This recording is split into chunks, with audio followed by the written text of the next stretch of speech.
originally have been thinking that this weekend and the broadcast from a family home was going to be a one-off, and that we would probably have some sort of live stream set up from the church venue for following Sundays. We're not going to do that. We have changed our mind about that.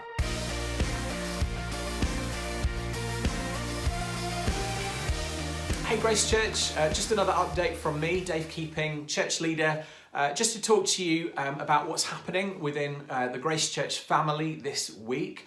First off, just want to say a huge thank you to the Chalmers family for leading us so well on our Facebook live stream yesterday. Bex, you led us in worship so well. CJ, you nailed those notices. Ruben, I loved the fact that you were involved in making sure that you said goodbye to everybody. And Jez, well done for preaching and continuing our 1 Thessalonians series whilst also parenting and dealing with those interruptions at the same time.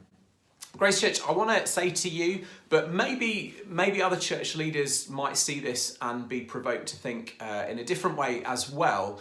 But each church is having to make their own decision right now as to how they best can respond to the government guidance not to meet together and to socially distance or physically distance ourselves. There's still a lot of social interaction that's happening virtually right now. As an eldership team, as trustees, as a wider leadership, we originally have been thinking that this weekend and the broadcast from a family home was going to be a one-off.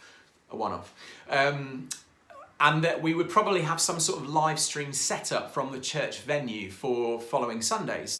We're not going to do that.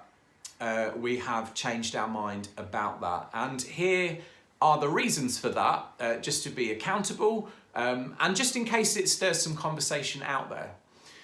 Everything that we are hearing right now is encouraging us to stay at home where possible. If we're really serious about trying to slow that curve of the spread of COVID-19, if we're really serious about trying not to overwhelm our NHS as far as is possible, if we're really serious about protecting vulnerable people in our communities, then we are to be staying at home where possible. Now, I know that there are going to be people watching this. I've already seen some polls out there that's saying hands up if you're still having to go into a workplace right now because you're not able to work remotely.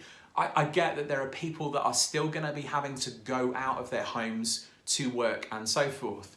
But we have a choice right now, and that is that we don't want to neglect meeting together as a church, but we don't need to physically gather together when we have the ability through technology to do things like we're doing right now and like we did yesterday over Facebook Live. So we're going to continue to broadcast from different people's homes. We limit movement that way, we limit gatherings that way, and we really do, I think as well, model as a church leadership, as a church family, as part of our big community, that actually we're taking the guidelines seriously and we are physically distancing ourselves. I don't know about you, but yesterday as I just checked into some other churches, it's a great opportunity, isn't it, just to get a window into what Sunday mornings are like in other church families. But I was seeing some pretty large worship teams being pulled together. I was talking to someone just this morning who's part of quite a large church in the UK, and they were sort of joking with me about the fact that as the camera panned, and as they knew how many people were in front and behind the camera making their Sunday morning broadcast work, that actually all those people put together were probably a similar number in size as some of the smaller churches in the UK that had wisely taken the decision to close their doors. It's nice to be able to have a worship team lead us in a time of sung worship. It's nice to be able to have everyone in one place and to have crisp audio and to have multiple or a good quality camera angle for us to engage with the speaker or the people facilitating our church service together. But it's not necessary. We can continue to survive as a church and connect with one another and not give up meeting together by using these virtual forums and means. So that's what we're going to do as a church family. Just finally to say that community groups are going to be meeting together via Zoom this week. We've tested it. It seems to be working really well. So if you've not downloaded that app yet, if you've not tried to check in on your computer via your web browser, then test that out if you get the chance this evening.